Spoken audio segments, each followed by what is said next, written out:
శిథిలమైపోయినటువంటి ప్రాంగణమునందు నలదమయంతులిద్దరూ కూడా విశ్రాంతి తీసుకున్నారు. ఆ విశ్రాంతి తీసుకుంటున్న సమయంలో దమయంతీదేవి గాఢ నిద్రకి వశురాలయ్యింది. నలుడు దమయంతీదేవి పడుతున్నటువంటి కష్టాల్ని చూసి, ఈమె నాతో ఉండడం వల్ల ఇన్ని కష్టాలు పడుతోంది, ఈమెను నేను విడిచిపెట్టేస్తే ఈమె పుట్టినింటికి వెళ్ళిపోయి సుఖపడుతుంది అని ఒక ఆలోచన చేశాడు. కొంత దూరం వెళ్ళాడు, కానీ భార్య మీద ఉన్నటువంటి అపారమైన ప్రేమ చేత మళ్ళీ వెనక్కి వచ్చి ఆమెను చూసి విడిచిపెట్టి వెళ్ళకూడదు అనుకున్నాడు. మళ్ళీ తను వెళ్ళిపోతే తప్ప ఆమె సుఖపడదు అని ఒక ఆలోచన వచ్చి మళ్ళీ బయలుదేరిపోవడం మొదలుపెట్టాడు. బాలనొక్కర్తూ నిక్కానపాలు చేసి నిష్ఠురుండనై ఈ రెట్లు నేర్తువోవా అనక కలిచేత నాకృష్టుడైన నలుడు విగతకరుణుడై దమయంతి విడిచి చనియే. నేను ఈమెను ఎలా విడిచిపెట్టి అరణ్యంలో వెళ్ళిపోతాను అనేటటువంటి ఆలోచన రానివాడై ఆమెను విడిచిపెట్టి వెళ్ళిపోవడానికే నిర్ణయం చేసుకుని ఆమెని ఆ దారుణమైనటువంటి అరణ్యంలో విడిచిపెట్టి నలుడు వెళ్ళిపోయాడు. ఎందుకని వెళ్ళిపోయాడు అన్న మాటకి నన్నయ్య గారు కారణం చెప్తున్నారు. కలిచేత ఆకృష్టుడైన నలుడు, కలిపురుషుని చేత ఆవహింపబడి ఉన్నాడు కనుక ఆయనకి ఈ పని చెయ్యవచ్చు, ఈ పని చెయ్యకూడదు అన్న విషయంలో యుక్తాయుక్తమైనటువంటి విచక్షణను కోల్పోయాడు. ఏది చెయ్యకూడదో అటువైపుకు మనసు వెళ్ళిపోయింది. ఇది భారతీయ ధర్మము. అది కష్టం కానివ్వండి, సుఖం కానివ్వండి, జీవితం అంతా కష్టాలు పడనివ్వండి, జీవితం అంతా సుఖాలు అనుభవించనివ్వండి, కష్ట సుఖములు రెండూ అనుభవించనివ్వండి. ఒకసారి 3 ముళ్ళు వేసిన తర్వాత ఇక భార్యని విడిచిపెట్టేయడం అన్నమాట కానీ, ఏ కారణం చేత భర్తని భార్య విడిచిపెట్టడం అనేటటువంటి మాట కానీ అసలు సనాతన ధర్మమునందు లేవు. ఒకసారి 3 ముళ్ళు వేస్తే ఇంకా అంతే. కడుపున బిడ్డ పుట్టినప్పుడు ఒక అవకరంతో పుట్టాడు అనుకోండి, అవకరంతో పుట్టిన బిడ్డ అని వదిలేస్తారా? అవకరంతో పుట్టిన బిడ్డ అని అతని మీద ఎక్కువ ప్రేమ పెంచుకుంటారా? ఎక్కువ ప్రేమ పెంచుకుంటారు. అలా ఎక్కువ ప్రేమ పెంచుకుని ఆ బిడ్డలతోటే గడుపుతూ ఉంటారు. కొన్ని జీవితంలో చూసినప్పుడు చాలా ఆశ్చర్యకరంగా ఉంటాయి. ఉపన్యాసం చెప్పడం ఒక ఎత్తు అయితే కొన్ని విషయాలను చూసినప్పుడు ఆశ్చర్యంగా ఉంటుంది. హైదరాబాద్లో నాకు తెలిసున్న తల్లి పేరు ఎందుకు చెప్పాలి, మహాసౌజన్యమూర్తి. ఆమెని నా కూతురుగా భావన చేస్తూ ఉంటాను నేను. నా సొంత కూతురులాగే భావన చేస్తా. ఆ తల్లి కొడుకు మానసికమైనటువంటి పరిణతిని పొందలేదు. తల కొట్టేసుకుంటూ ఉంటాడు, ఎక్కడికి వెళ్ళడు. ఆ భర్త దైవం, అంత గుండెల్లో పెట్టుకు చూసుకుంటాడు. కానీ ఆమె మాత్రం ఆ కొడుకుని విడిచిపెట్టలేక మానసిక పరిణితి లేనటువంటి ఆ కొడుకుని పట్టుకుని అహర్నిశలు ఆవిడికి అదే పని, ఆ కొడుకుని చూసుకోవడం అంతే. ఒక్కొక్కసారి ఫోన్ చేసి నాతో మాట్లాడుతూ ఆవిడ ఒక మాట అంటుంటారు, గురువుగారు నా జీవితంలో నాకు ఉపశాంతి మీ ఉపన్యాసాలే అంటుంటారు. నాకు గుండెల్లో కలుక్కుమంటుంది నిజంగా. అబ్బా ఏమి తల్లితనం రా, ఆ పిల్లవాడు అలా ఉన్నాడు కాబట్టి వాడిని విడిచిపెట్టి వెళ్ళలేక ఆమె తన జీవితాన్ని అంతటినీ ఆ పిల్లవాడి కోసం అని చెప్పి అర్పణ చేసేసింది. వాడిని చూసుకుంటూ ఉండిపోవడమే. ఏమి కడుపున పుట్టిన బిడ్డ అయితే, అవకరంతో ఉన్నవాడైతే అంత ప్రేమిస్తామే, భార్య యందు లోపం ఉంటే దాన్ని సర్దుకుని పోయి పసిపిల్ల లాంటిది దాని మనస్తత్వం అంతే అని విశాల హృదయం పురుషుడికి ఉంటే సర్దుకోవడం తేలిక. అలాగే పురుషుని యందు బలహీనత లేకుండా ఉండదు, ఏదో ఉంటుంది. అది నలుడే అంటాడు ఎదర. ఎక్కడో ఏదో బలహీనత లేకుండా పరిపూర్ణమైన వ్యక్తిత్వం ఉండడం ఎలా సాధ్యం అవుతుంది? ఎక్కడో అక్కడ ఏదో ఒక బలహీనత, ఏ బలహీనత లేకపోయినా తెల్లవారుజామున ఒక కప్పు కాఫీ తాగకపోతే స్నానం చెయ్యలేని బలహీనత అయినా ఉండొచ్చు తప్ప పరిపూర్ణంగా వ్యక్తి ఉండడం మంచిదే. నేను కాదనను, అలా ఉండరు అని నేను సిద్ధాంతీకరించాను. నేను లేను కాబట్టి అలా ఇతరులు ఉండరు అని చెప్పడం మూర్ఖత్వం. ఎక్కడో ఏదో చిన్న దోషం, పెద్ద పెద్ద దోషాలు ఉండాలని నేను అనను, కానీ చిన్న దోషం ఏదో ఉండొచ్చు. అంత మాత్రం చేత దాన్ని భార్య మాత్రం ఎలా ఎత్తి చూపిస్తుంది? చిన్న దోషం, ఆయనకి ఏదో చిన్న బలహీనత, ఒక కప్పు కాఫీ తాగడం ఏదో ఉంటుంది ఆయనకి, చాదస్తం లేకపోతే లేచిన దగ్గర నుంచి ఎప్పుడు స్నానం చేసేద్దామని తాపత్రయం ఏదో ఉంటుంది. ఏమీ వినడిగా చెప్పింది, స్నానం చేసి వెళ్ళిపోవాలంతే ఆ సంధ్యావందనానికి. ఏదో ఉంటుంది బలహీనత, దాన్ని భార్య అర్థం చేసుకోవాలి, భార్య బలహీనతని భర్త అర్థం చేసుకోవాలి. ప్రపంచంలో బలహీనత అన్నది లేని వాళ్ళు ఎవరు ఉంటారు? భార్యాభర్తల మధ్య అవగాహన లోపం ఉంటే భర్త ఎంతసేపు భార్య లోపాలు వెతికితే, భార్య ఎంతసేపు భర్త లోపాలు వెతికితే, ఇద్దరూ 10 మందిలోకి వచ్చినప్పుడు ఒకరి లోపాలు ఒకరు ఎత్తి చూపించుకుంటే ఆ దాంపత్యానికి అర్థం ఏముంది? ఇంక అసలు ఆ దాంపత్యానికి అర్థం లేదు, ఓ పరమార్థం లేదు. కాబట్టి అసలు భార్యని విడిచిపెట్టడం అనేటటువంటి సమస్య శాస్త్రంలో లేదు. ఆమెకి సమస్త సుఖస్థానము భర్తయే, ఆయనకు శాంతి స్థానము భార్యయే. ఆ మాటల్ని సభాముఖంగా బాగా వ్యాఖ్యానించి చెప్పడం కష్టం. కానీ మీరందరూ పరిణితి కలిగిన వారు, మీకు మీరుగా ఆలోచించి చూడండి. నేను అన్న మాటల్ని, భార్యకు భర్త సుఖస్థానం, భర్తకి భార్య విశ్రాంతి స్థానం. ఆమె ఎంత చదువుకోనివ్వండి, ఎంత పెద్ద ఉద్యోగం చేస్తుండనివ్వండి, ఎంత ఐశ్వర్యవంతురాలు కానివ్వండి, భర్త వలన సుఖం లేనప్పుడు, ఆయన గౌరవించినప్పుడు, ఆయన తృణీకరించినప్పుడు, ఆయన ఆమెని ఆ స్థానంలో కూర్చోబెట్టి సంతోషపెట్టనప్పుడు, ఆమెని దూరంగా ఉంచి ఆ స్థానంలో ఆమె పరిపూర్ణమైన ఆనందాన్ని పొందనప్పుడు ఎన్ని సుఖాలు ఉన్నా ఆమెకి సుఖం ఉంటుందా? ఉండదు. ఇన్ని లేకపోయినా ఆయన గుండెల్లో నాకు స్థానం ఉంది అంటే చాలా ఆవిడ పొంగిపోతుంది. అదే భర్త ఎక్కడ ఎన్ని చోట్ల విశ్రాంతి తీసుకొనివ్వండి, అది విశ్రాంతి కాదు. భార్య ప్రియమార పలకరించిన పలుకు, ఆమె సేద తీర్చినటువంటి సేద తీర్చడం, ఆమె చేత్తో ప్రేమగా పెట్టిన అన్నం, అవి పురుషుణ్ణి సేద తీరుస్తాయి, విశ్రాంతినిస్తాయి. అవి పురుషుడికి ఆరోగ్యకారకమవుతాయి. కాబట్టి అవి 2 పరమ పవిత్రమైనటువంటి స్థానములు. ఆ స్థానముల యొక్క విలువ తెలుసుకుంటే దాంపత్యంలో ప్రతి చిన్న విషయానికి భీష్మించి దుఃఖ కారణాలు చేసుకోరు జీవితాన్ని. ఎందుకంటే తను ఉన్న స్థానం యొక్క బలం అటువంటిది అన్నప్పుడు ఆ స్థానం యొక్క గౌరవాన్ని నిలబెట్టడానికే సర్వకాలముల యందు ప్రయత్నం చేస్తారు. కాబట్టి ఆ పిల్లల యొక్క మనస్సుల్లో అక్రమమైనటువంటి భావాలు ఏవైనా ప్రవేశించి వాళ్ళు తమ వైవాహిక జీవితాల్ని పాడు చేసుకుంటున్నారు అంటే అది వాళ్ళ తప్పు కాదు. చాలా చోట్ల దోషం అంతా ఎక్కడ ఉంటుందంటే వాళ్ళకి తగిన సంస్కృతిని సంస్కారాన్ని అందించకపోవడంలో ఉంటుంది. అందరూ మహాభారతం చదువుకుంటారా? అందరూ మహాభారతం చదువుకోరు. అందరూ మహాభారతం చదువుకున్న ఒక్క పద్యాన్ని ఆధారం చేసుకుని అనేక కావ్యాలలో ఉన్న విషయాల్ని సంకలనం చేసుకుని సమీకరించి మనసులో ఆలోచించుకుని ఆ వ్యవస్థ యొక్క పవిత్రతని అర్థం చేసుకునేటటువంటి ప్రయత్నం చెయ్యడంలో కృతకృత్యులు కాగలరా? కాలేరు. కానీ దాన్ని అందించవలసినటువంటి అవసరం మాత్రం సమాజంలో దాన్ని చదువుకున్నటువంటి వాళ్ళ మీద ఉంటుంది.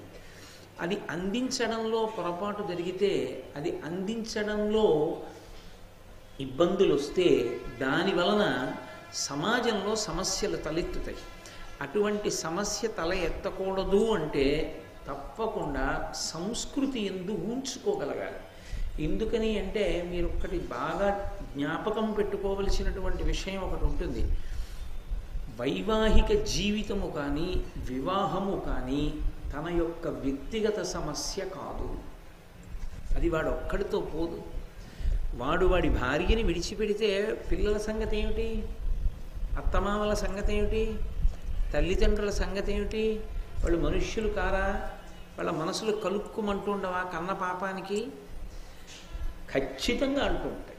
అది మరిచిపోవడం అనేటటువంటిది సాధ్యమయ్యే విషయం కానే కాదు. అలా మరిచిపోతే వాళ్ళు తల్లిదండ్రులు కాదు. కాబట్టి కలుక్కుమంటూనే ఉంటుంది. అది ఎలా నీ వ్యక్తిగతమైంది? చాలామంది ఇవాళ తెలియక ఒక మాట అంటుంటారు, నా వైవాహిక జీవితం నా ఇష్టం అంటుంటారు. కాదు, అది నీ ఇష్టం కాదు. సమాజం అంతా కూడా దాన్ని ఆదర్శంగా తీసుకుంటుంది. సమాజం దాని చేత ప్రభావితం అవుతుంది. ఆయన ఎందుకు అలా ఉంటుంటాడు భార్యను వదిలి అని 10 మంది ప్రశ్న చేస్తారు, పిల్లలు పరిశీలిస్తారు.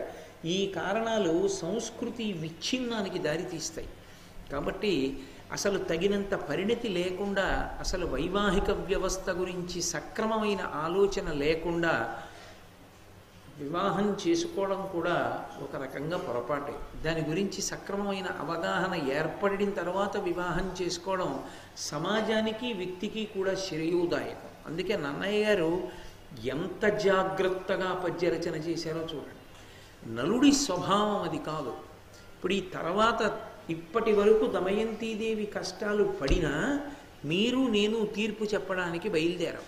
ఎందుకని అంటే భర్తగారు ఓడిపోయినప్పుడు కూడా యథార్థానికి కారణం కలిపురుషుడే, లేకపోతే ఆయన అంత దూరం వెళ్ళడు. దాన్ని కలిపురుషుడు ప్రవేశించడం వల్ల నలుడు ఇలా చేశాడన్నంత వరకు దమయంతీదేవి గమనించకపోయినా తన భర్త కష్టంలోకి వెళ్ళాడు కాబట్టి తను ఇప్పుడు ఎక్కువగా ఆయన్ని ఆదుకోవాలనేటటువంటి ఆలోచనలోకి వెళ్ళింది. అయినప్పుడు నలుడు తప్ప దమయంతి తప్ప అన్న విషయంలో తీర్పు చెప్పడానికి మనం ఎవరం? చెప్పం. కానీ భర్త విడిచిపెట్టగానే కరుణరసం ఎక్కువైపోతుంది. ఆమె యందు ఒక సానుభూతి బయలుదేరుతుంది. నలుడిలా చెయ్యొచ్చా అని తీర్పు చెప్పే ప్రయత్నం చేస్తాం. అందుకే తీర్పు చెప్పవలసిన దాంపత్యం అది కాదు. కానీ కలిపురుషుని యొక్క ప్రకోపం ఎంత దూరం ఉంటుందో చూపిస్తున్నారు నన్నయ్య గారు. ద్వాపర యుగంలో జరిగిన కథలోనే ఇంకా రావలసినటువంటి కలియుగానికి సంబంధించిన కలిపురుషుని యొక్క అంశ ప్రవేశించినంత కారణం చేత పరమధార్మికుడైన నలుడు అలా ప్రవర్తిస్తే కలియుగంలో కలిపురుషుని యొక్క ఉద్ధతి చేత సమాజంలో ఎంత భయంకరమైనటువంటి అవ్యవస్థ ఏర్పడడానికి అవకాశాలు ఉంటాయో మీరు ఆలోచన చెయ్యండి. దానికి విరుగుడు ఎక్కడుంటుంది? దానికి విరుగుడు ప్రబోధంలోనే ఉంటుంది, 10 మందికి మంచి మాటలు చెప్పడంలోనే ఉంటుంది. కాబట్టి ఆయన దమయంతీదేవిని విడిచిపెట్టి వెళ్ళిపోయాడు. ఆయన సరే వెళ్ళిపోయాడు. ఆయన ఎక్కడికి వెళ్ళిపోయాడు అన్నది వదిలిపెట్టాడు. అరణ్యంలో నడిచి వెళ్ళిపోతున్నాడు ఆయన. దమయంతి ఎప్పుడో తెలివి వచ్చింది ఆవిడికి. అది తెల్లవారుసామో బ్రహ్మముహూర్తమో ఆవిడికి తెలివి వచ్చింది. భర్త కనపడలేదు. ఆమె ముందు ఏ కారణానికో ఎటో వెళ్ళుంటాడు, రెండు ఉండొచ్చు. ఎంతకీ కనపడలేదు. ఘోరారణ్యం ఒక్కతే. ఆమె పెద్ద పెట్టుని ఏడిచి ఇప్పటి వరకు ఆవిడ ఏడవలేదు. ఐశ్వర్యం పోతే ఆవిడ ఏడవలేదు. ఆఖరికి తను కట్టుకున్న చీరలో సగం చింపి భర్తకి ఇవ్వవలసి వచ్చినా ఆవిడ ఏడవలేదు. ఇది భారతీయ సంస్కృతి.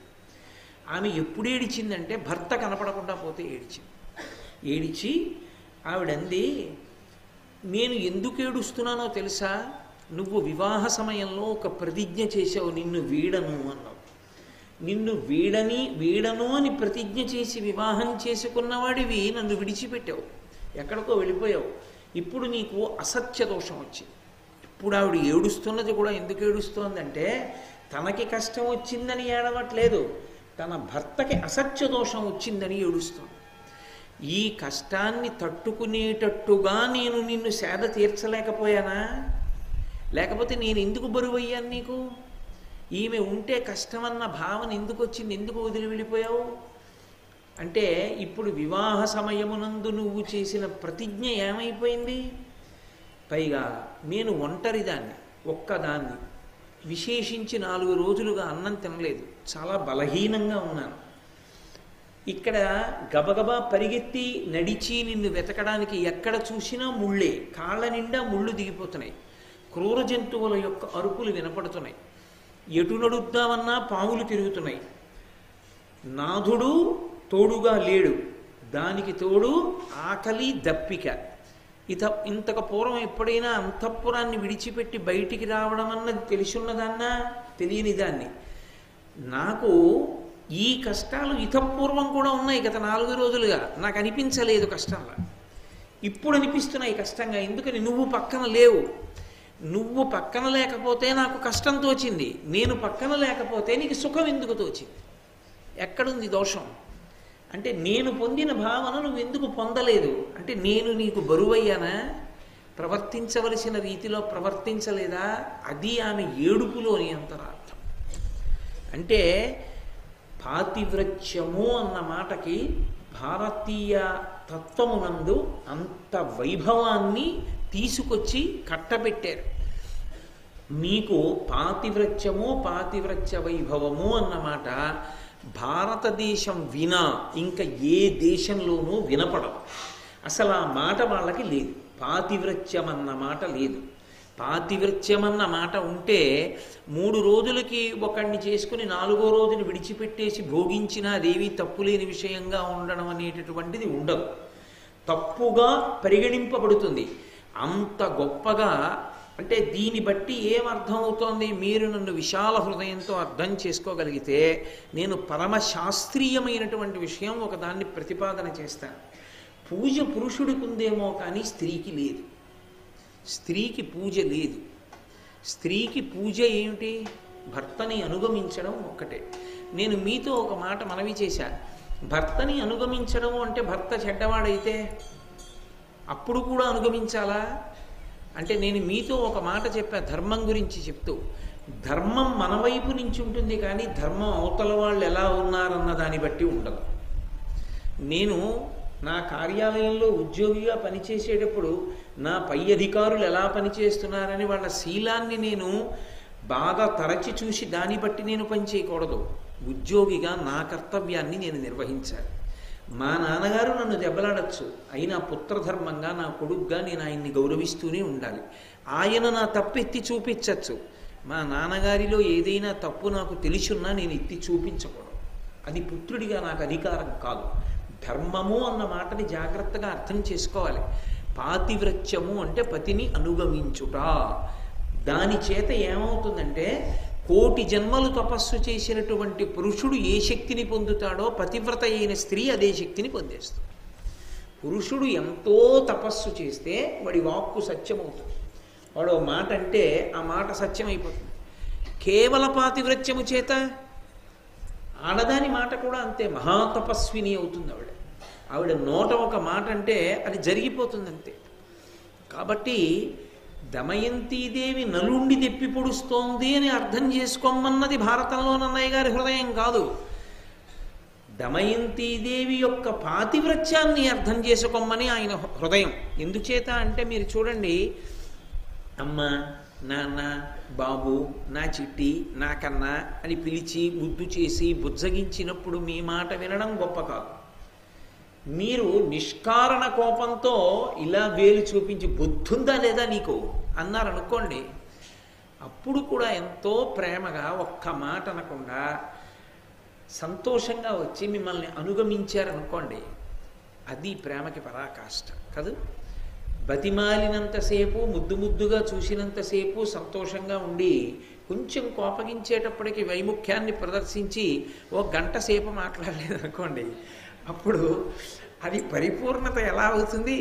అది అవదు. అది పురుషుడా స్త్రీయా నేను చెప్పట్లేదు, ఎవరైనా కూడా. ఇప్పుడు అవతల వారిని నేను చాలా బాగా అర్థం చేసుకోవడము అన్న మాటకు అర్థం ఏమిటి?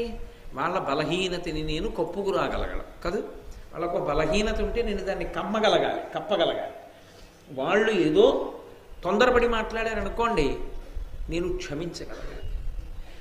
అలా క్షమించలేకపోయాను అనుకోండి, ఇంకసలు ఆ ప్రేమకు అర్థం ఎక్కడుంది?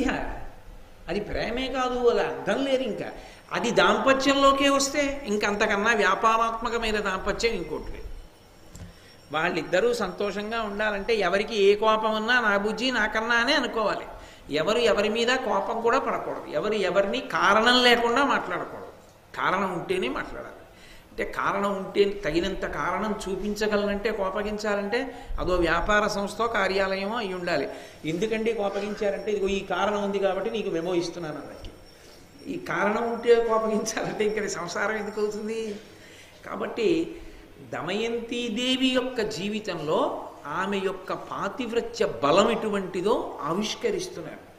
ఆ తల్లి ఇంత ఏడుస్తూ ఆ నలమహారాజు గారిని వెతుక్కుంటోంది. భర్తని వెతుక్కుంటున్న సమయంలో అకస్మాత్తుగా ఒక కొండ చిలువ వచ్చి పట్టేసుకున్నాడు.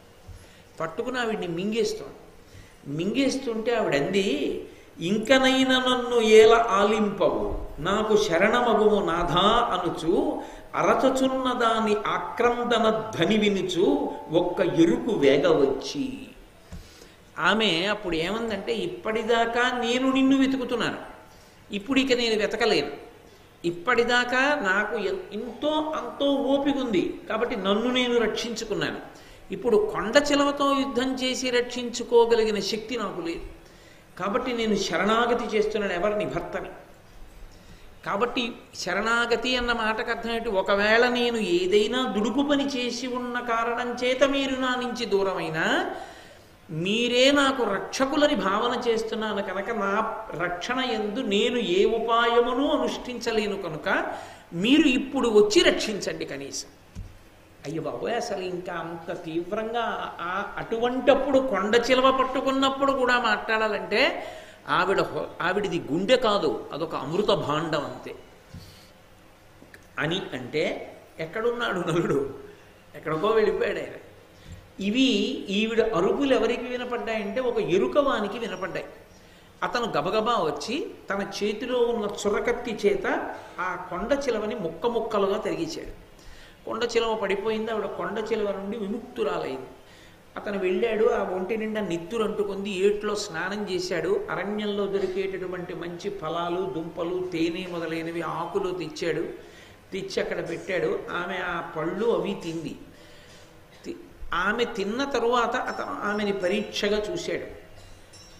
ఆమెలో అందం ఆయన కంటపడినప్పుడు కనబడగానే అతని మనసులో కలగకూడని కోరిక కలిగింది, కామ ప్రచోదనం అయి ఆయన నోటి వెంట ఏ మాట రాకూడదో అటువంటి మాట వచ్చి అంత మహాపతివ్రత అయినటువంటి దమయంతీదేవితో కూడడానికి ఆయన సంకల్పం చేశాడు.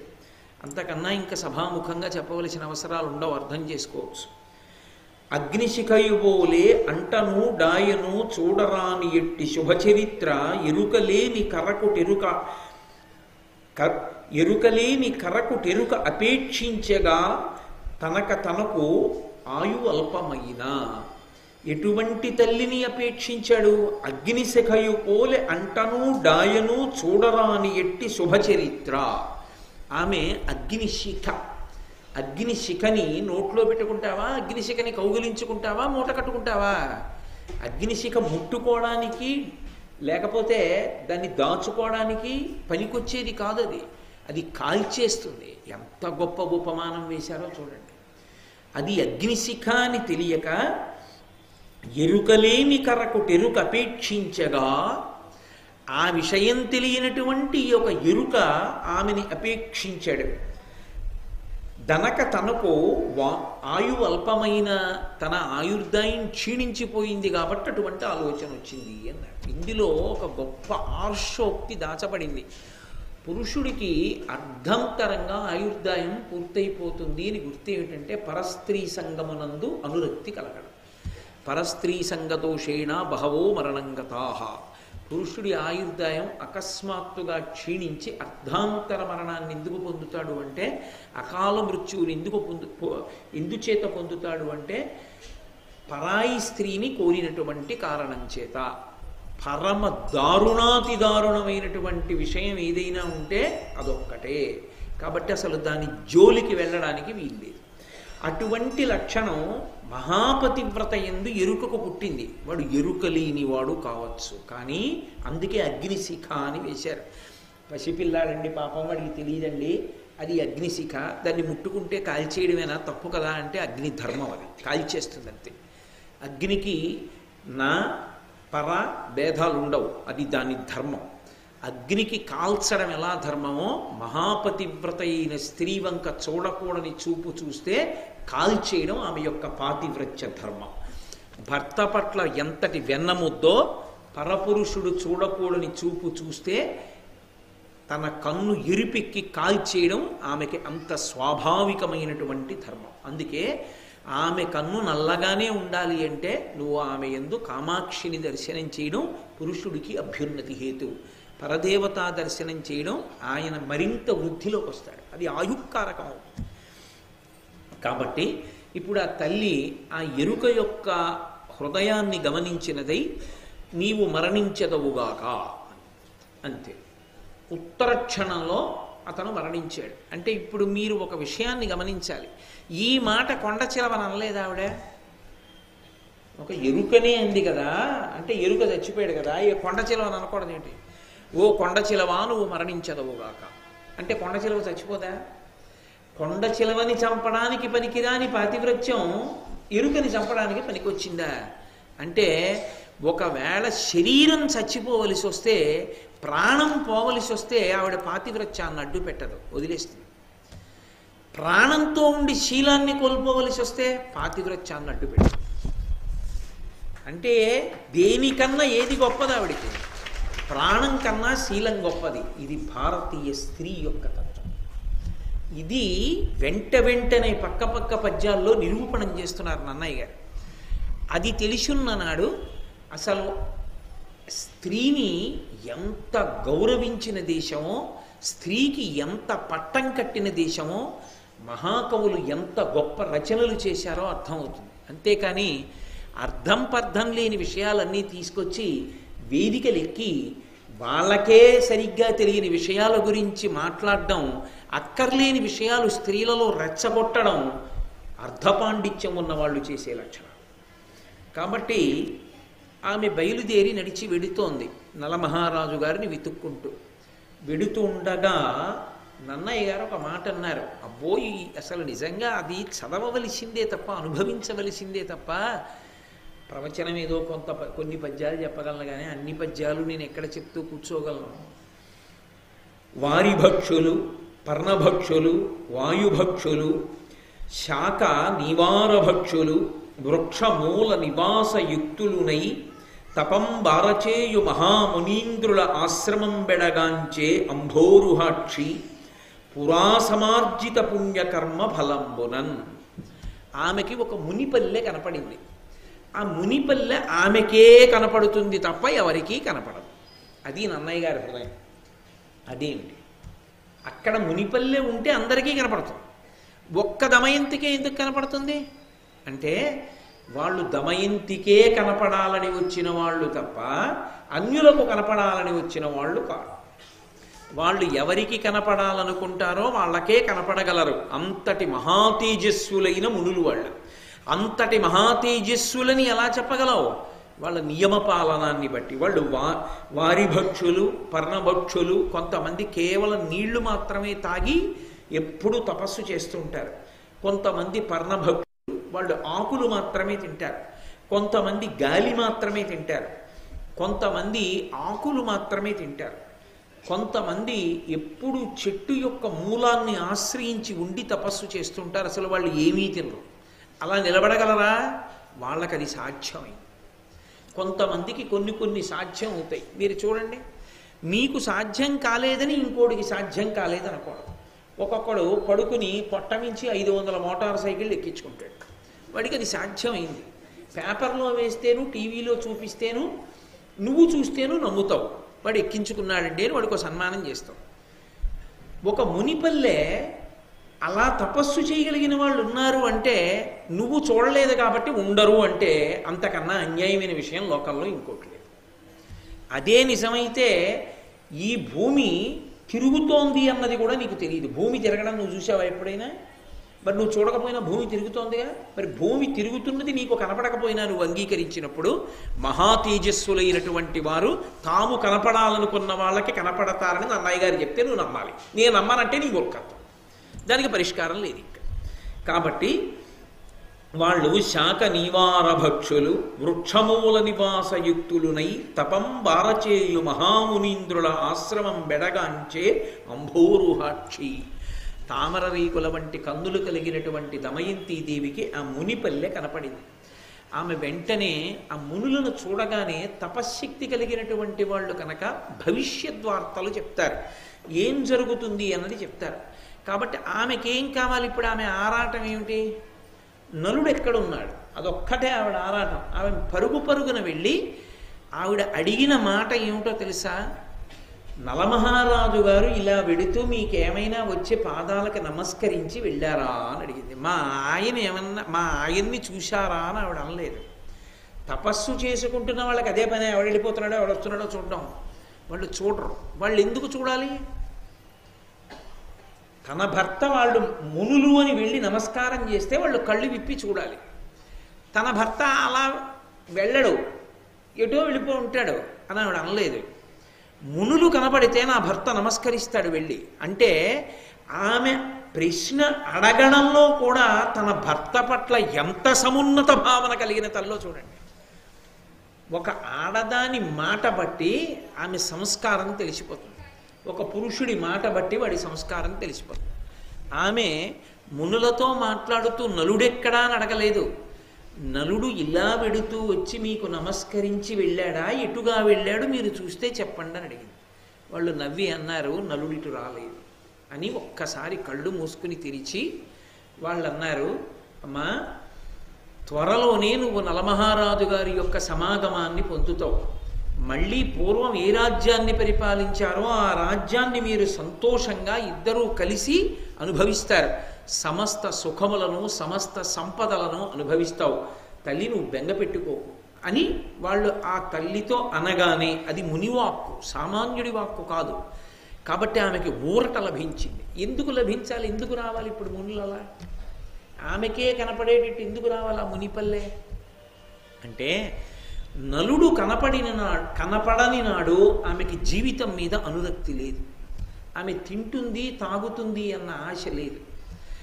ఆమె అలా లేకపోతే ఆమె శరీరం పడిపోతుంది. శరీరానికి ఓ ధర్మం ఉంది, పెడితే బతుకుతుంది, నీళ్లు పోస్తే బతుకుతుంది. ఆహారం పెట్టి నీళ్లు పోయకపోతే అది బతకదు. దాని అవసరాలు అది అడుగుతుంది, దానికి పెట్టాలి. ఆకలేస్తోంది అంటుంది, అన్నం పెడితే ఊరుకుంటుంది, లేకపోతే అదేం ఊరుకోదు, శోషిస్తుంది. అప్పటికి 5 రోజులైంది. ఆవిడ శరీరం పడిపోతే, మహాపతివ్రత శరీరం పడిపోకుండా రక్షించడం పరమేశ్వరుడు యొక్క ధర్మం. ఆయన ఎవరు చెప్తే ఆవిడ సమాశ్వాసిస్తుందో నమ్ముతుందో వాళ్ళని పంపాడు. అందుకే ఎవరికీ అవసరం లేదా మునిపల్లె కనపడడం, ఆవిడ కొరకు వచ్చారు, అందుకే ఆవిడికే కనపడింది. వాళ్ళు ఈ మాట చెప్పగానే ఆవిడ చాలా సంతోషించింది. అంటే ఇప్పుడు ఆవిడికి బ్రతుకు మీద ఆశ అంకురించి.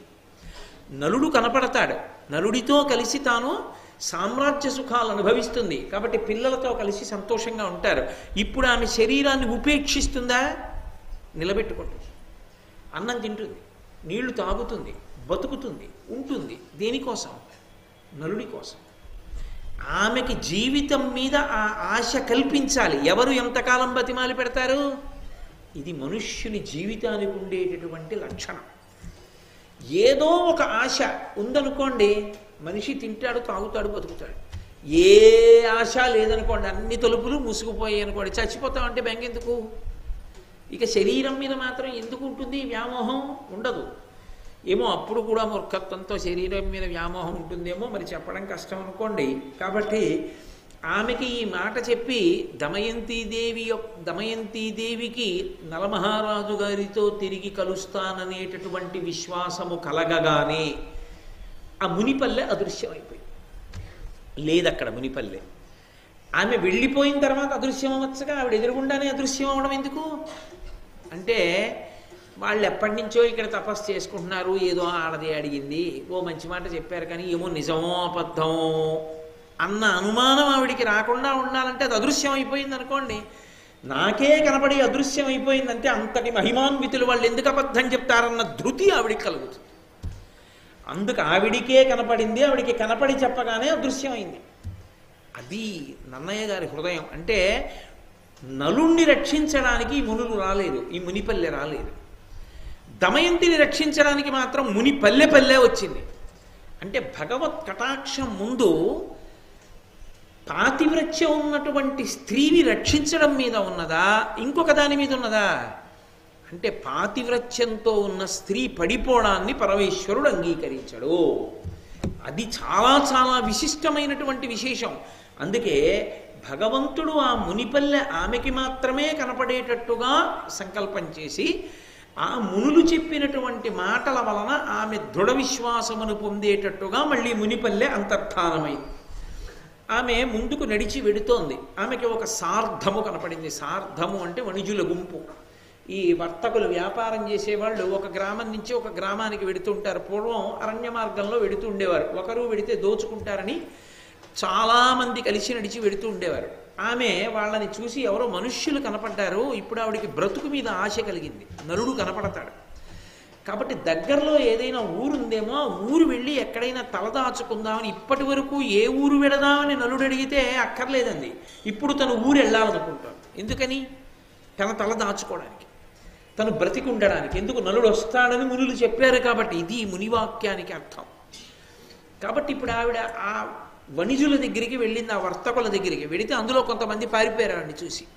వాళ్ళు అనుకున్నారు దయ్యం వస్తోందిరో అనుకున్నారు. అంటే ఇక వర్ణించక్కర్లేదు దాన్ని.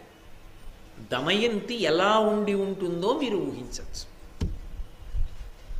ఆవిడ్ని చూడగానే దయ్యమని పారిపోయారు చాలామంది. అంటే ఆవిడ అసలు ఎంత దారుణమైన స్థితిని పొందేసిందో, ఆ సగం చీర కట్టుకుని మట్టి కొట్టేసి జుట్టు రేగిపోయి ఏడిచి ఏడిచి అన్నం లేక నీళ్లు లేక చూసేటప్పటికి దయ్యం వస్తోందేమోనని అరణ్యంలో భయపడి జనులు పారిపోయేటట్టుగా ఉంది. కొంతమంది పరీక్షగా చూశారు. చూసి ఆ తల్లి ఆ సార్థంలో ఉన్నటువంటి ఆ వర్తకం చేసే వాళ్ళతో కలిసి దగ్గర ఉన్న ఊరు వెళ్ళాలి అని కొంతమంది ఆవిడ్ని పరీక్షగా చూశారు. ఆ పరీక్షగా చూసిన వారికి ఆమెలో లక్ష్మీదేవి కనపడేది. అంటే వాళ్ళు ఆ పైకి కనపడుతున్నటువంటి ఆకారము వెనక ఉన్నటువంటి జ్యుతిని చూశారు, కాంతిని చూశారు. చూసి ఈమె సామాన్యురాలు కాదురా, ఈమె మారువేషంలో వస్తున్న లక్ష్మి అని ఆమెకి నమస్కరించారు. ఆవిడ వెళ్ళి అడిగింది, అయ్యా మీరందరూ ఎక్కడికి వెడుతున్నారో నాకు చెప్పవలసింది అని అడిగింది. అయితే వాళ్ళు అన్నారు, చేది ప్రభు ఉన్నాడు, ఆయన పేరు సుబాహు, ఆయన రాజధాని దగ్గరలో ఉంది, మేమందరం వర్తకం కోసమని అదిగో ఆ రాజధాని నగరానికి వెళ్తున్నాం అంది. అంటే ఆమె సంతోషించింది, నేను కూడా మీతో వస్తాను, నాకు కొంచెం దారి చూపిస్తారా, నేను కూడా పట్టణం చేరుతాను అని. తప్పకుండా మాతో రా అన్నారు. వాళ్ళందరికీ చీకటి పడే వేళటికి మంచి దాహం వేసింది. పగలంతా ఎండలో తిరిగారు, దాహం వేసి వాళ్ళ చెరువు దగ్గరికి వెళ్ళి ఏదో స్నానాలు చేసి కాసి నీళ్లు తాగి తెచ్చుకున్నవి తిని బడలిపోయారు. ఒరే చెరువు కదా, మళ్ళీ దాహం వేస్తే కాసి నీళ్లు దొరుకుతాయి, ఇక్కడ పడుకుందాం ఈ చెరువు గట్టున మనం అని ఆ వచ్చినటువంటి ఆ వ్యాపారస్తుల యొక్క గుంపంతా చెరువు గట్టు మీద అన్ని వైపులా పడుకుని నిద్రపోతున్నారు. నిద్రపోతుండగా ఒక పెద్ద ఏనుగుల గుంపు ఒకటి నీళ్లు తాగడానికి బయలుదేరి చెరువు గట్టుకు వచ్చింది. అది ఈ మనుష్యులందరినీ చూడగానే వెర్రెక్కిపోయి అది నిద్రలో ఉన్న వాళ్ళని నిద్రలోనే తొక్కి తొండం పెట్టి విసిరి చంపేసి ఆ మనుష్యులందరినీ, అందులో అరిచి జీవితార్థులై పరిగెడుతున్న వాళ్ళని కూడా పట్టుకుని మరీ చంపేసి, అందులో తన ప్రమేయం లేకుండా తనని చంపేసినా పర్వాలేదని నిలబడిపోయిన దమయంతీదేవి జోలికి ఒక్క ఏనుగు రాలేదు, ఆమె బ్రతికిపోయింది. ఆవిడంది, జీవితార్థులైన జీవుల సుఖసుప్తులైన వారిని చంపే అరవ మరణకాంక్షనున్న మగువ చంపకనను మరచే విధికరంబు మందబుద్ధి అంది. ఏం ఆశ్చర్యం! జీవితార్థులై మేం బ్రతికుండాలి, వ్యాపారం చేయాలి, ఏదో భార్యాబిడ్డల్ని పోషించుకోవాలని కోరుకుని పగలంతా నడిచి అలిసిపోయి రాత్రివేళ ఒక చెరువు గట్టున పడుకుని నీటి మీదించి వస్తున్నటువంటి చల్లని గాలి చేత సంతోషంగా గాఢ నిద్రలో ఉన్నటువంటి వారందరినీ కూడా ఏనుగుల గుంపులో ఉన్న ఏనుగులు వచ్చి తొక్కి చంపేశాయి. చచ్చిపోయినా పర్వాలేదనుకుంటున్నటువంటి నన్ను విడిచిపెట్టాయి. ఏమనాలి బ్రహ్మగారి బుద్ధిని? బతుకుందామనుకున్న వాళ్ళని చంపించాడా, చచ్చిపోయినా పర్వాలేదనుకున్న నన్ను బ్రతికించాడా, ఏమనుకోవాలి? అందుకే లోకంలో ఒక సామెత ఉంది, అంటే అది దమయంతీదేవికి వర్తించదు సుమండి. లోకంలో ఒక మాట అంటుంటారు, పాపి చిరాయు సుకృతి గతాయు అంటుంటారు. అది విని కొంతమంది పుణ్యం చేయడానికి భయపడుతూ ఉంటారు. పాపం చేస్తే చాలా కాలం బ్రతుకుతారు, పుణ్యం చేస్తే తొందరగా వెళ్ళిపోతారు. అంటే వెళ్ళిపోతాం కదండి, ఎందుకు పుణ్యం లేనిపోని కూడా కొంత పాపం కూడా ప్రయత్నపూర్వకంగా చేస్తే పోదా అనుకుంటుంటారు. అది కాదు దాని ఉద్దేశం. పాపీ చిరాయుహు అన్న మాటకు అర్థం ఏంటంటే, ఈ శరీరాన్ని పరమేశ్వరుడు ఎందుకు ఉంచుతాడంటే పాపముల ఫలితాన్ని అనుభవింపజేయడానికి. అన్ని రకాల కష్టాలు పెట్టి ఇది బాధపడుతుంటే దాని వలన వాడు చేసుకున్న పాపాలు పోయేట్టు చేయడానికి దీన్ని ఉంచుతాడు. ఏ పాపాలు లేని వాడికి, అన్ని పుణ్యాలు చేసిన వాడికి ఈ శరీరంతో ఇక్కడ ఉండవలసిన అవసరమే ఉంది, దేవలోకానికి పోదు కానివని ఇందులోంచి విడిపిస్తాడు. అందుకని పాపాలు చెయ్యాలని కోరుకోకూడదు. పాపాలు చేస్తే దీంతో ఉంటే చాలా కష్టం అనుభవిస్తాడని దాని అర్థం. పాపీ చిరాయు సుకృతి గతాయు అన్నమాట. అంతేగాని పాపం చేస్తే ఎక్కువ కాలం బతుకుతారు, పుణ్యం చేస్తే తక్కువ కాలం బతుకుతారు అని వాచ్యార్థం చేసి సిద్ధాంతీకరించకూడదు దాన్ని. కాబట్టి దమయంతీదేవి ఇలా ఆశ్చర్యపోయి ఆ కొద్దిమంది మిగిలినటువంటి బ్రాహ్మణులు కొంతమంది బతికారు. అందులో ఆ బ్రాహ్మణులతో కలిసి ఆమె చేది దేశ రాజధాని నగరాన్ని చేరుకుని రాజమార్గంలో నడిచి వెళుతోంది. రాజమాత అంతఃపుర గవాక్షంలోంచి చూసింది. ఆ పక్కన ఉన్నటువంటి దాసిని పిలిచి అంది, ఆ నడిచి వెడుతున్నటువంటి స్త్రీని చూశావా? అపారమైన తేజోమూర్తి, పైకి అలా ఉంది కానీ వెనక చాలా కాంతి ఉంది ఆమెలో. ఆమె సాధారణ స్త్రీ కాదు. ఆమె ఎందుకు అలా వెడుతోంది? ఆమెని చూస్తే నాకు అనురక్తి కలుగుతోంది, నాకు ఆమెని చూస్తే ఏదో బాంధవ్యం లాగుతోంది, ఎందుకో ఆవిడ్ని పిలవాలనిపిస్తోంది, ఎందుకో ప్రేమతో పలకరించాలనిపిస్తోంది, ఇలా తీసుకురా. మన వాళ్ళు అంటుంటారే రక్త సంబంధం అండి లాగుతుంది అంటారు, చూశారు? ఎంత గుప్తంగా దాచారో నన్నయ్య గారు. ఇక్కడెక్కడ ఈ మాటకి తాత్పర్యం ఏమిటో చెప్పలేదు. ఈ మాటకి తాత్పర్యం ఏమిటో తర్వాత చెప్తారు. కానీ ఇది మర్చిపోకూడదు, ఈ మాటలు మాత్రం గుర్తుపెట్టుకోవాలి. రాజమాత అన్న మాటలు అంటే ఆ దాసి వెళ్ళి గబగబా ఆవిడ్ని తీసుకొచ్చింది. ఎవరమ్మా నువ్వు, ఎందుకు ఇలా ఉన్నావు అని అడిగింది. అడిగితే ఈ దమయంతీదేవి ఏంది, అమ్మా నేను నా భర్త కలిసి అరణ్య మార్గంలో బయలుదేరాం. నా భర్త ప్రభువు, రాజ్యాలు నిలినవాడు. కానీ మేమిద్దరం కష్టసుఖాలలో ఒకరికొకరం తోడై ఉండాలనుకుని కష్టకాలమునందు అరణ్యంలో వెడుతూ ఇద్దరం కలిసి పడుకున్నాం. నా భర్త నన్ను విడిచిపెట్టి వెళ్ళిపోయాడు ఒక రాత్రి వేళ అని చెప్పలేదు దమయంతిది. ఆ మాట ఆవిడ అనదు. ఆయన ఎందుకు వెళ్ళారో ఆవిడ ఎంతసేపు ఆలోచించినా ఆవిడ ఉద్దేశం ఏంటంటే నేను ఆయనకి ఎందుకు బరువు అయ్యానో తప్ప ఆయన నన్ను విడిచిపెట్టి వెళ్ళిపోయేటటువంటి హృదయం ఉన్నవాడు కాదు. అది ఆమె పాతివ్రత్యం, ఆవిడ గొప్పతనం. అసలు ఆ ఆలోచన ధోరణికి ఉన్నటువంటి స్వచ్ఛత, ఆ పవిత్రత అది రాదు. అది చాలా చాలా కష్టం. అసలు దోషం అంటే అవతల వారి మీద పెట్టడం, సాధితం అంటే మన మీద పెట్టుకోవడం అన్నది నాబోటిగాడికి అలవాటు. కానీ కొంతమంది ఎంత స్వచ్ఛంగా ఉంటాయో హృదయాలు. నాకు ఆ మాట అంటుంటే ఒకటి గుర్తొస్తుంటుంది. నేను కాలేజీలో చదువుకునే రోజుల్లో మా ఇంటి పక్కన వాళ్ళకు పాప ఉండేది. ఆ పాప మా ఇంటికి వచ్చి ఆడుకుంటుండేది. అది పాలు తాగుతోంది. పాలు తాగుతుంటే ఆ గ్లాసుకి చేయి తగిలి పడిపోయింది. పడిపోతే ఆ గ్లాసు విరిగిపోయింది, పాలు ఒలిగిపోయింది. వాళ్ళ అమ్మ విని చప్పుడు వచ్చింది కాబా. వాళ్ళ అమ్మ కొడుతుందేమో అని నేనన్నాను, గ్లాసు పడిపోయి పాలు ఒలికిపోయాయండి అన్నాను. అంటే ఆ పిల్లంది గ్లాసు పడిపోలేదు, నా చెయ్యి తగిలి పడిపోయింది. నాకు మతిపోయింది. నేను అబద్ధం చెప్పాను. అప్పుడేమిటి ఇప్పటికీ చెప్తున్నాను, గ్లాసు పడిపోయిందే అంటాను. గ్లాస్ ఎందుకు పడిపోతుంది? గ్లాస్ ఏం పడిపోదు, నేనే పడేస్తాను. ఏదో మాట్లాడుతూ ఏదో చూస్తూ అస్తమానం చేతులు ఊపడం అలవాటు అయిపోయి ఏదో ఇలా అండంలా చేయి తగిలి పడిపోతాయి. పడిపోతే నేనే నా చెయ్యి సక్రమంగా గ్లాస్ అక్కడ ఉందని చూడక అర్థరహితంగా ఊపితే తగిలి పడిపోయింది అంటానేమిటి? గ్లాసు పడిపోయింది, ఇంకొంచెం మంచినీళ్ళు పెట్టంటాను. గ్లాస్ ఏం పడిపోలేదు. అబద్ధమాడి బ్రతకడం అలవాటైపోయి ఆ మాట వచ్చింది అంతేనంట. పసిపిల్లకి అది రాక ఉన్న మాట ఉన్నట్టు చెప్పింది. దమయంతీదేవి జీవితంలో ఆమె రక్తంలో జీర్ణమైపోయింది ఆ పాతివ్రత్యం. ఆమె సప్త ధాతువులు పాతివ్రత్యం. కాబట్టి ఆమె భర్తని చిన్నతనం చేసి మాట్లాడదు, చులకన చేసి ఆమె మాట్లాడదు. ఆమె అంత గౌరవంగా మాట్లాడుతుంది. అందుకే ఆమె అంది, విధి పరిపాకం చేత మేము ఒక చోట నిద్రపోతుండగా మోసగింపబడ్డానమ్మా. ఎవరి చేత మోసగింపబడింది? విధి చేత మోసగింపబడింది అంతే. ఆమె ఇంకేం చెప్పలేదు. నొసటి వ్రాత అంతే కదా మరి జరిగిందిగా. అందుకని విధి పరిపాకం చేత మోసగింపబడి ఒంటరి దానిని అయ్యానమ్మా. నేను సైరంధ్రి వృత్తి చేస్తానంది ద్రౌపదీదేవిలాగే, విరాట పర్వంలో ద్రౌపదీదేవి అన్నట్లు అని ఆమె కొన్ని నియమాలు పెట్టింది. నేను సైరంధ్రిగా ఉంటాను, కానీ ఒకరి ఎంగిలి నేను తినను, ఒకరి కాళ్ళు నేను పట్టను, బ్రాహ్మణులతో తప్ప అన్యులతో మాట్లాడను. అంటే బ్రాహ్మణుడు అంటే సమాజం ఎంత నమ్మే వ్యక్తో చూడండి. అంత నమ్ముతుంది సమాజం, అంత నమ్ముతుంది. కాబట్టి ఆ నమ్మకానికి తగినంత గౌరవంతో బ్రాహ్మణుడు జీవించాలి అన్నది తాత్పర్యం. కాబట్టి నేను ఒక్క బ్రాహ్మణులతోనే మాట్లాడతాను. ఈ నియమాలు మీరు అంగీకరించగలిగితే నేను మీ దగ్గర సైరంధ్రిగా ఉంటాను. ఆవిడంది, అయ్యో తల్లి ఎంత మంచి మాటలు అన్నావు, తప్పకుండా సైరంధ్రిగా ఉండు. ఎందుచేత అంటే శౌచము నష్టమవుతుంది.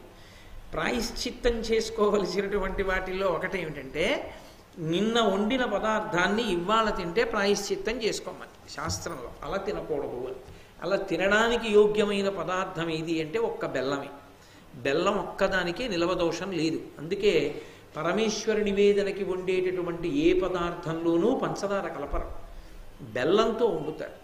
పైగా లోకంలో పాత పడిపోయినటువంటి వస్తువులు వాడడానికి ఎక్కువ ఉపయుక్తం కావు. అందులో బాగా నిలవైపోయింది అంత రుచిని పొందదు, జీర్ణశక్తిని దెబ్బతీస్తుంది.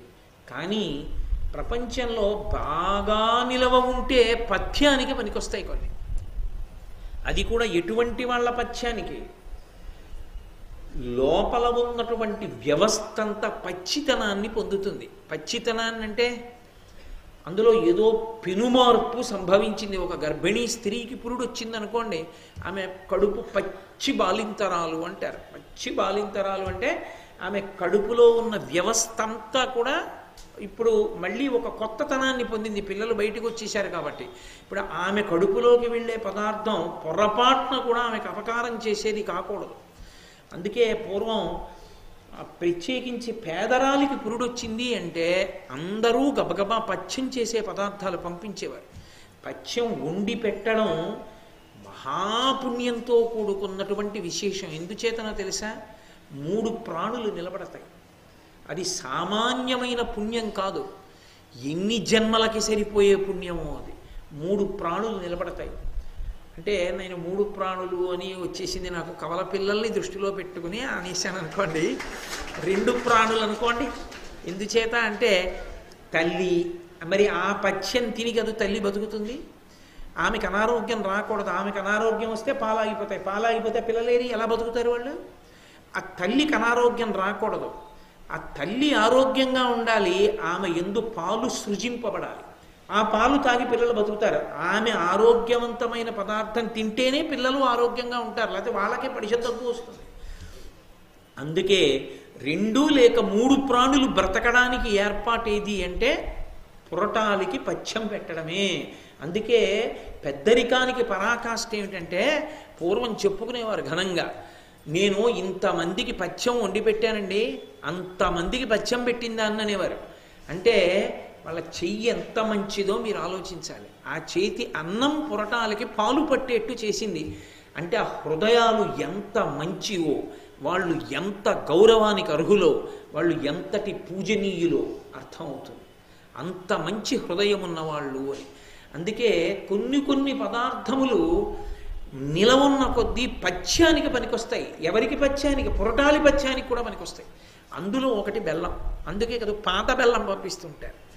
ఆ ఇంట్లో పురటాలు ఉంది అంటే పాత బెల్లం పంపిస్తారు. ఎందుకంటే పాత బెల్లంతో ఉండి కాయమని తయారు చేసి ఇస్తారు, తింటుంటారు పురటాలు. సరే, అది వేరే విషయం అనుకోండి. ఈ విషయాలు మీకు ఈ మధ్య బాగా తెలిసాయి అనుకోకండి. కాబట్టి ఆ బెల్లానికి పాత పడిన కొద్దీ పథ్యంగా ఉండగలిగినటువంటి శక్తి ఉన్నట్లే లోకంలో కొన్ని పదార్థాలకి ఒక్కొక్క రకమైనటువంటి శక్తి ఉంటుంది. అందుకే ఆమె ఎంగిలి తినను అంది. ఎంగిలి తింటే శౌచం పోతుంది, శౌచం పోతే బుద్ధి మీద ప్రభావం ఉంటుంది, బుద్ధి మీద ప్రభావం ఉంటే భర్త చాలా కాలంగా కనపడలేడు కాబట్టి ఏదో మాట అనాలనిపిస్తుంది, అనిపిస్తే తన పాతివ్రత్యానికి దోషం వస్తుంది. అందుకే నేను ఎంగిలి తినను, నేను కేవలంగా నా కొరకు అని ఇయ్యబడిన పదార్థం ఒక్కటే తింటాను, ఇంకొకరు తినగా మిగిలిన పదార్థాన్ని నేను తినను. అందుకని సైరంధ్రిని కనుక నన్ను దాసిగా చూడవద్దు అది అని 4 ఆ తర్వాత ఆవిడ అక్కడ అంతఃపురంలో చేరింది. ఏదో పాపం ఆవిడ బాధ ఆవిడిది. చిత్రం ఏమిటంటే సీతా మహాలక్ష్మి సుందరకాండలో ఎలా అయితే ఒక్క చీరతో ఉండిపోయిందో అలాగే దమయంతీదేవి నలమహారాజు గారు కనపడే వరకు ఆయన చింపుకుని ముక్క పట్టుకుపోయిన చీరతోనే ఉండిపోయింది. అంతఃపురానికి వచ్చాను కదా అని కడుపు నిండా అన్నం తినలేదు, మంచం మీద పడుకోలేదు. తన భర్త ఏ కష్టంలో ఉన్నాడో తన భర్త పొందని సుఖం తాను పొందకూడదని ఆమె భూచయనం చేసింది.